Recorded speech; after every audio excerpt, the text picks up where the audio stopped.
बहुत बहुत स्वागत है आपका इंग्लिश एडवांटेज की ऑनलाइन क्लासेस में। फ्रेंड्स, इस वीडियो में हम पढ़ेंगे the Hindu editorial analysis and vocabulary along with spotting error questions. तो ये पूरी वीडियो सीरीज आपके लिए इंग्लिश सेक्शन को पूरा कवर करने के लिए बहुत ही इंपॉर्टेंट रहेगी। सभी कम्पिटेटिव एग्जाम के लिए, लाइक एसबीआई क्लर्क के लिए, आईबीपीएस के डिफरेंट एग्जाम्स के लिए, एसएससी सीजीएल 2017 के लिए, और जितने भी इंश्योरेंस के एग्जाम्स होते हैं उन सभी के लिए। क्योंकि इसके थ्रू इस एक वीडियो सीरीज को यदि आप देखते हैं रेगुलर बेसिस पर, तो आपका इंग्लिश का पूरा सेक्शन इसमें कवर होगा और इंग्लिश के सभी पार्ट्स इसमें कवर होंगे, like reading comprehension, spotting error और आपका वोकेबलरी। तो ये एक आर्टिकल मैंने लिया है द हिंदू एडिटोरियल से, और ये 27 अप्रैल 2017 का एक आर्टिकल है। और इसमें एक बर्निंग इशू के ऊपर चर्चा हुई है, इसमें पॉल्यूशन के ऊपर चर्चा हो रही है। तो इसके थ्रू काफ़ी सारे वर्ड्स आपको सीखने को मिलेंगे। रीडिंग कॉम्प्रिहेंशन बहुत आपका इंप्रूव होगा, इससे वोकेबलरी आपकी इंप्रूव होगी, और डेफिनेटली स्पॉटिंग एरर के जो इंपॉर्टेंट क्वेश्चंस हैं सभी एग्जाम्स के लिए, वो भी मैं इसमें डिस्कस करूंगा। तो चलिए शुरुआत करते हैं, देखते हैं। ये देखिए यहाँ पे मैंने मेंशन किया है 27 अप्रैल 2017 को, थर्सडे को ये पेज 6 पर पब्लिश हुआ है। तो इसके थ्रू आप देख भी सकते हैं। अब देखिए यहाँ से मैं आपको पूरा बताता हूँ। High court spells out steps to stop pollution in Dal lake. Dal झील है जो कश्मीर की, श्रीनगर की, उसके बारे में है ये, कि उसमें जो पोल्यूशन हो रहा है, उसमें जो इंक्रोचमेंट्स हो रहे हैं, उसके बारे में इसमें बताया है। तो हाई कोर्ट स्पेल्स आउट मतलब किसी चीज़ के बारे में सारी इन्फॉर्मेशन देना या डिटेल में किसी चीज़ को बताना, उसको हम बोलते हैं स्पेल आउट। तो एक फ्रेजल वर्ब है, और हाई कोर्ट ने स्पेल आउट किए steps to stop pollution in Dal lake. Dal lake में जो पॉल्यूशन है उसको किस तरीके से स्टॉप किया जाए, ठीक है। Pulls up authorities, pulls up का मतलब होता है, पुल अप का मतलब होता है किसी व्यक्ति को डांटना या उसको रेप्रीमांड करना या बताना कि आपने ये काम गलत किया है, ठीक है। तो उसको हम बोलते हैं पुल अप। तो pull up authorities for failing to check encroachment on the water body. तो अथॉरिटीज को पुल अप किया, डांटा। किस लिए डांटा?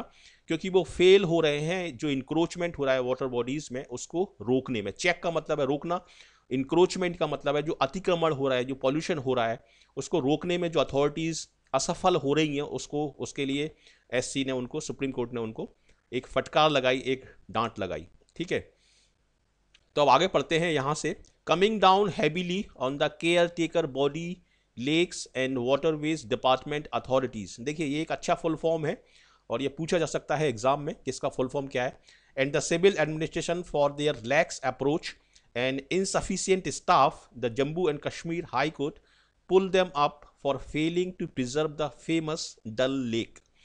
तो लैक्स अप्रोच के लिए उस एससी ने डांटा है उनको कि उनकी अप्रोच जो है वो लैक्स अप्रोच है। लैक्स अप्रोच मतलब उनका एक जो रवैया है वो ढीला ढाला है और केयरलेस है, और उनके पास इनसफिशिएंट स्टाफ है।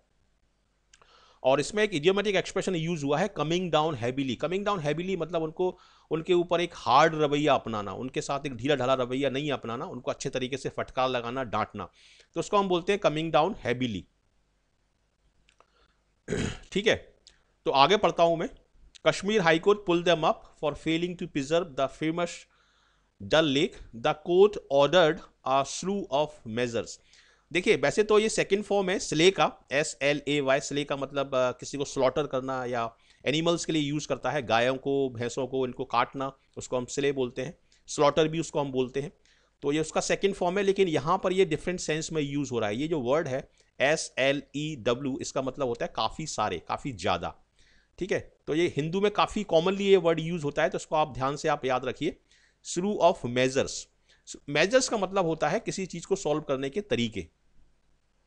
तो एससी ने उनको ऑर्डर दिया है कि इन तरीकों को अपनाएं to contain the ever growing pollution. मतलब जो हमेशा बढ़ने वाला पॉल्यूशन है उसको कंटेन करके रखना, उसको रोक के रखना। इसके लिए आप इन तरीकों को अपना सकते हैं, ऐसा इसने हाई कोर्ट ने बोला है। And encroachments in land and encroachment in and around the water body which is central to the valley's tourism. मतलब ये डल लेक जो है इसको देखने काफ़ी लोग आते हैं श्रीनगर में, और काफ़ी एक सेंट्रल पार्ट है ये वैलीज़ के टूरिज्म के लिए। तो इसलिए इसको साफ़ सफाई इसमें करना ज़रूरी है, इसको पॉल्यूशन रोकना ज़रूरी है, और इसका इंक्रोचमेंट को भी रोकना ज़रूरी है। तो इंक्रोचमेंट भी एक अच्छा वर्ड है, और इसका जो सिनोनिम होगा वो इन्फ्रिंजमेंट भी होता है, इन्फ्रिंजमेंट। और ये आपके लिए यूजफुल रहेगा एसएससी और दूसरे सभी एग्जाम्स के लिए, ठीक है। तो इसमें मैं आगे पढ़ता हूँ।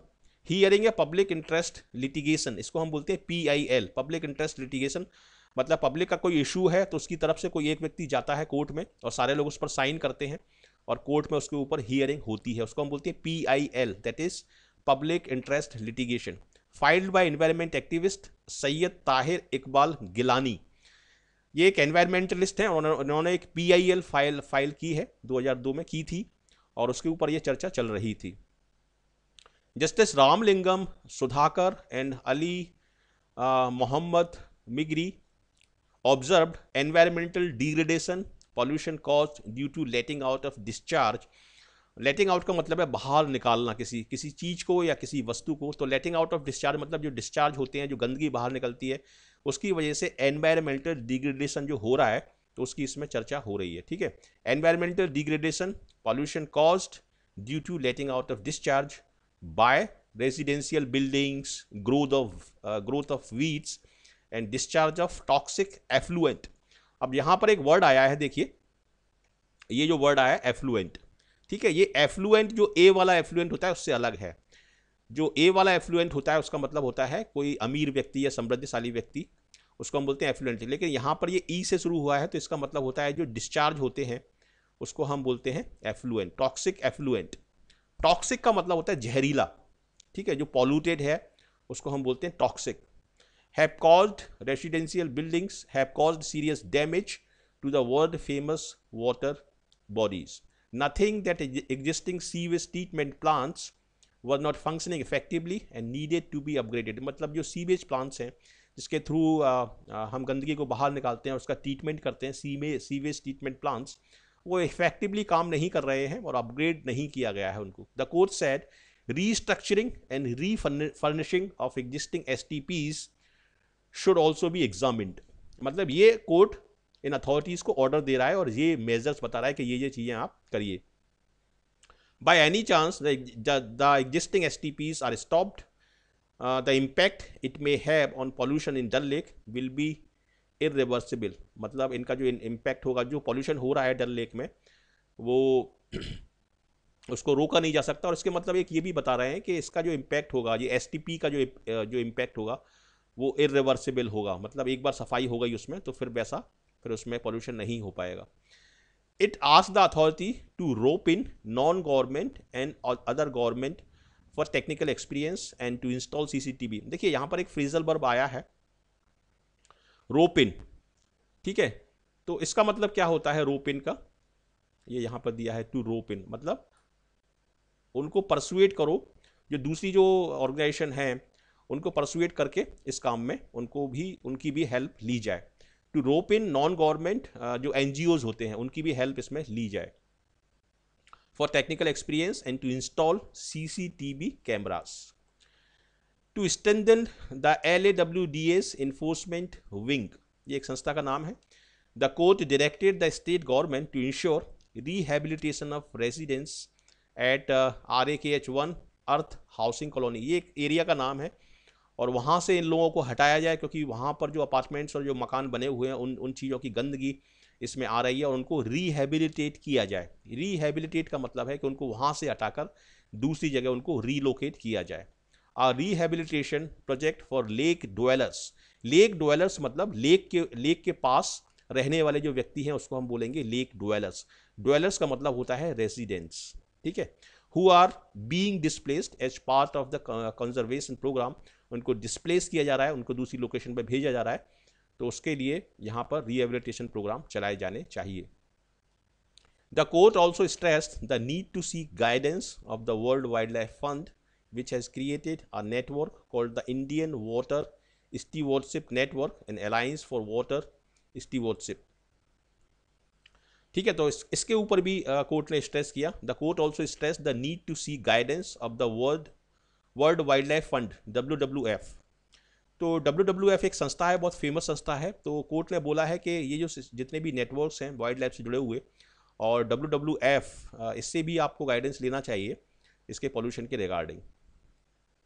To ensure sustainable water management. Sustainable water management का मतलब ये है कि इस तरह की व्यवस्था की जाए कि वहाँ पर जो व्यवस्था की गई है उसको आप सस्टेन कर सकें, उसको आप लंबे समय तक उसी तरीके से मेंटेन कर सकें, ठीक है। We further suggest that the monitoring committee set up by the High Court in 2002 consider and recommend to the government whether a non-profit trust can be formed. तो उन्होंने ये भी सजेस्ट किया है कि इन सभी चीज़ों को मॉनिटर करने के लिए एक एनजीओ एक फॉर्म किया जा सकता है, एक नॉन गवर्नमेंट ऑर्गेनाइजेशन फॉर्म किया जा सकता है, like a Dal lake fund. एक डल लेक फंड के नाम से इस तरह का एक ऑर्गेनाइजेशन इस्टेब्लिश किया जा सकता है जो पॉल्यूशन को देखेगी और इसका वो देखभाल करेगी। It can be given that the task of restoration of the lake the judges observed in and around the lake. The court held मतलब कोर्ट ने ऐसा आर्ग्यू किया। The court held that the school and college students can be asked to take part in community services। मतलब school और college के जो students हैं उनसे बोला जा सकता है, उनसे रिक्वेस्ट की जा सकती है कि इस कम्युनिटी सर्विस प्रोग्राम में वो पार्टिसिपेट करें और इसका पॉल्यूशन हटाने में मदद करें। Focusing specifically on clean environment, this will encourage good Samaritan. Good Samaritan जो होते हैं वो मतलब अनसेल्फिशली जो किसी व्यक्ति की हेल्प करता है उसको हम बोलते हैं समारिटन, और ये एक अच्छा वर्ड है, एसएससी एग्जाम में काफ़ी बार पूछा जा चुका है। Help to save the environment, तो ये एक अच्छा इशू है। इसके बारे में आपके पास ऐसे आ सकता है, लेटर आ सकता है, इंटरव्यू में इस बारे में पूछा जा सकता है। इसके ऊपर आपको पैराजम्बल क्लोज टेस्ट पूछे जा सकते हैं, रीडिंग कॉम्प्रिहेंशन आ सकता है। ये एक अच्छा इशू है। यहाँ पर हम पढ़ेंगे वोकैबलरी, और ये वोकैबलरी पार्ट बहुत ही इंपॉर्टेंट है सभी कॉम्पिटिटिव एग्जाम के लिए। इसको आप ध्यान से पढ़िए, पूरा ध्यान से देखिए, ठीक है। जैसे स्पेल आउट, इसमें एक वर्ड आया है तो इसका मैं मीनिंग आपको बता चुका हूँ। To give all the details of something, ठीक है, किसी चीज़ की पूरी जानकारी किसी व्यक्ति को देना। To give all the details of something. अब यहाँ पर ये एग्जाम्पल दिए हैं। I want you to understand this completely, so I am going to spell it out very clearly. The instruction book for my computer spells out everything very carefully, ठीक है। तो ये दो सेंटेंस दिए हैं, इन सेंटेंस के थ्रू ये आपको अच्छे तरीके से समझ में आ जाएगा। कम डाउन हैबिली का क्या मतलब है? टू पनिश और क्रिटिसाइज अ पर्सन और एक्टिविटी वेरी स्ट्रांगली। किसी व्यक्ति को पनिश करना या क्रिटिसाइज करना बहुत अच्छे तरीके से, ठीक है। They are coming down heavily on people for not paying their license fee. The authorities plan to come down hard भी बोलते हैं इसको और कम डाउन हैबिली भी बोलते हैं, ऑन ट्रूएंसी इन फ्यूचर। ट्रूएंसी भी एक अच्छा वर्ड है, और ट्रूएंसी का मतलब होता है एब्सेंस होना या एब्सेंट होना। ट्रूएंट मतलब एक ऐसा स्टूडेंट जो अपनी क्लास में नहीं आता है और वहाँ से एब्सेंट रहता है, उसको भी हम ट्रूएंट बोलते हैं। तो ये एक वन वर्ड सब्स्टिट्यूशन में आपसे पूछा जा सकता है, और ट्रूएंसी का मतलब होता है एब्सेंस। लैक्स का मतलब होता है, लैक्स यहाँ पर एक एडजेक्टिव की तरह यूज हो रहा है, और लैक्स का मतलब होता है ढीला ढाला रवैया, और इसका जो नाउन फॉर्म होगा वो होगा लैक्सिटी, ठीक है, carelessness. Without much care, attention और control. The sub committee contend मतलब argue that the authorities were lax in investigating most of the cases. Sub committee ने बोला कि अथॉरिटी जो थी वो इन्वेस्टिगेशन में काफ़ी ढीला ढाला उनका रवैया था, काफ़ी वो लैक्स थी, ठीक है। नॉट सीवियर और स्ट्रॉन्ग इनफ, ये भी इसका मतलब है, और ये है यहाँ पर एग्जाम्पल दिया है इसका। He took a gun through baggage control to highlight the lax security. बहुत अच्छा सेंटेंस है, उसने गन निकाली बैगेज में से ये बताने के लिए कि यहाँ पर जो सिक्योरिटी है उसकी हालत क्या है। कुछ और वर्ड देखते हैं। पुल अप का मतलब डांटना किसी व्यक्ति को, फटकार लगाना, to tell someone that they have done something wrong, ठीक है, ये है पुल अप का मतलब। और यहाँ पर देखिए आप, she is always pulling me up, और इसके साथ आप तीन वर्ड लगा सकते हैं, फॉर, ऑन और ओवर, ठीक है। My bad spelling. स्लू, वैसे तो ये सेकंड फॉर्म है स्ले का, लेकिन इसका मतलब है ए लार्ज अमाउंट और नंबर, ठीक है। कंटेन का मतलब दो होते हैं, इसका मतलब एक तो किसी चीज़ को रोक के रखना, और किसी चीज़ के अंदर किसी चीज़ का होना। जैसे कंटेनर एक वर्ड है, कंटेनर में कोई चीज़ हम रखते हैं, ठीक है। The cigarette was thought to contain cannabis. Cannabis हम बोलते हैं भांग को, ठीक है। तो सिगरेट्स के बारे में ऐसा माना जाता था कि इसमें भांग डाली जाती है जिससे नशा होता है। और कुछ वर्ड और देखते हैं। लिटिगेशन का मतलब होता है लीगल प्रोसेस। लेट आउट का मतलब होता है किसी चीज़ को बाहर निकालना। रेस्टोरेशन, ये वर्ड जो बना है ये रिस्टोर से बना है। रिस्टोर का मतलब है किसी चीज़ को वापस लाना, जैसे restoration of normalcy, normal situation को वापस लाना। सस्टेनेबल का मतलब है जिसको आप मेंटेन कर सकें लंबे लंबे समय तक। रोप इन का मतलब है किसी व्यक्ति को परसुएट कर कर उस काम में लाना। जैसे यहाँ पर दिया हुआ है, if you say that you are roped in to do a particular task, you mean that someone persuaded you to help them to do that task. कोई व्यक्ति आपको रोप इन करता है तो इसका मतलब वो आपको परसुएट करता है उस किसी पर्टिकुलर काम में हेल्प करने के लिए। Visitors were roped in to help pick tomatoes. ठीक है, टमाटर जो पड़े हुए थे उनको इकट्ठा करने के लिए विजिटर्स को परसुएट किया गया, ये इसका मतलब है। और ये एक सबसे इंपॉर्टेंट पार्ट है, इसका ग्रामर का पार्ट है ये, और इसमें स्पॉटिंग एरर क्वेश्चंस हैं और इसी आर्टिकल से मैंने स्पॉटिंग एरर क्वेश्चंस लिए हैं। तो इसके थ्रू आपको काफ़ी कॉन्सेप्ट क्लियर होंगे और इसी तरीके के क्वेश्चन सभी कॉम्पिटिटिव एग्जाम में पूछे जाते हैं, जिसमें बहुत माइनर सी और बहुत सटल मिस्टेक होती है। देखिए, coming down heavily on the caretaker body lakes and waterways department authorities and the civil administration for their lax approach and insufficient staff, the Jammu and Kashmir High Court pulled it up for failing to preserve the famous Dal Lake. तो आप पहले खुद देखें इसको, 1-2 minute तक आप इसको खुद देखें। वैसे तो 30 सेकंड का टाइम मिलता है एग्जाम में, और इसको खुद आप सॉल्व करने की कोशिश करें तो इससे डेफिनेटली आपको बहुत हेल्प मिलेगी कि कहाँ पर इसमें गलती है। और ये पूरा सेंटेंस मैंने इसी आर्टिकल से लिया है, इसमें एक माइनर सी मिस्टेक मैंने की है, तो कहाँ पर है वो गलती आप बताएं इसमें, और उसके बाद मैं इसका आंसर आपको बता रहा हूँ। देखिए, इसमें जो गलती है वो यहाँ पर है, pulled it up. Pulled it up मतलब डांटा। ठीक है, तो डांटने का जो काम है, हम किसी को डांटेंगे, हम किसी वस्तु को नहीं डांटेंगे। वैसे ये पुल अप का मतलब खींचना भी होता है, तो पुल्ड अप भी वैसे यहाँ पर सही है, लेकिन यहाँ पर जो डांटा है, किसी व्यक्ति को जो फटकार लगाई है वो अथॉरिटीज़ को फटकार लगाई है एससी ने। ठीक है, तो यहाँ पर भी आप देख सकते हैं, यहाँ पर ये देयर लगा हुआ है, इसका मतलब हम प्लूरल नाउन की बात कर रहे हैं। तो इसलिए पुल्ड इट अप की जगह यहाँ पर पुल्ड देम अप होगा, पुल्ड देम अप। ठीक है, मुझे उम्मीद है ये अच्छे तरीके से आपको समझ में आया होगा। ये बहुत ही अच्छा क्वेश्चन है, बहुत ही टिपिकल इस तरह की एरर ही आपके एग्जाम में आती हैं। तो यहाँ पर चूंकि कई सारी अथॉरिटीज़ हैं, 2 या 3 अथॉरिटीज़ हैं, तो इसीलिए यहाँ पर देयर लगाया है, और देयर का मीनिंग भी यहाँ पर भी आपको एम्प्लॉय उसको करना पड़ेगा। तो यहाँ पर आपको बोलना पड़ेगा पुल्ड देम अप। तो यहाँ पर आपका आंसर होगा डी। और क्वेश्चन नंबर 2 देखते हैं, the court ordered a slew of measure. यहाँ पर इसको आप पढ़ें, यहाँ पर क्या गलती होगी पूरा आप ध्यान से देखें इस सेंटेंस को। और स्पॉटिंग एरर को सही करने का एक अच्छा तरीका ये है कि इसके हर पार्ट को आप एग्जामिन करें, हर पार्ट को आप एनालाइज करें, और जैसे ही आपको एरर लगती है, मिलती है, वहीं पर आप एरर लगा दें और उसमें आगे पढ़ने की आपको ज़रूरत नहीं है। द कोर्ट ऑर्डर, देखिए स्लू का मतलब होता है काफ़ी ज़्यादा, काफ़ी सारे, तो इसलिए यहाँ पर जो नाउन आएगी वो होगी प्लूरल, तो यहाँ पर आप बोलेंगे मेजर्स। ठीक है, तो इसमें आपका जो आंसर होगा वो होगा ए, और आगे आपको पढ़ने की ज़रूरत नहीं है।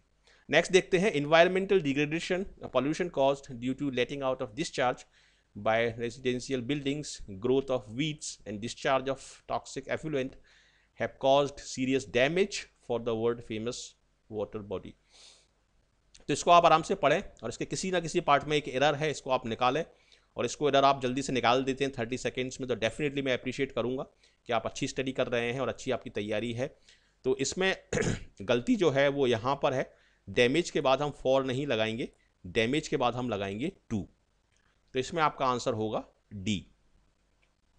क्वेश्चन नंबर 4 देखते हैं, we further suggest that the monitoring committee consider and recommend to the government whether a non profit trust can form. ये भी एक अच्छा क्वेश्चन है, एक टिपिकल बैंकिंग क्वेश्चन है, और कहाँ पर गलती है आप देखें इसमें और इसका बताएं आंसर। तो इसको देखिए, इसमें क्या बात कर रहे हैं हम, इसको मैं थोड़ा सा अच्छे तरीके से समझा देता हूँ आपको। वी फर्दर सजेस्ट मतलब एससी ने बोला है कि हम सजेस्ट करते हैं आपको कि monitoring committee consider and recommend to the government, कि मॉनिटरिंग जो कमेटी है वो कंसीडर करे और अपनी अपनी जो रिकमेंडेशन है वो गवर्नमेंट को दे कि क्या एक नॉन प्रॉफिट ट्रस्ट बनाया जा सकता है, क्या एक नॉन प्रॉफिट ट्रस्ट को हम फॉर्म कर सकते हैं, क्या उसको बनाया जा सकता है। अब देखिए, हिंदी में मैं बोल रहा हूँ क्या उसको बनाया जा सकता है, तो बनाया जा सकता है इसका मतलब है कि ये किसी व्यक्ति के द्वारा बनाया जाएगा, यानी इसमें एजेंट आ गया, मतलब एक ऐसा काम जिसको किसी व्यक्ति के द्वारा किया जाएगा।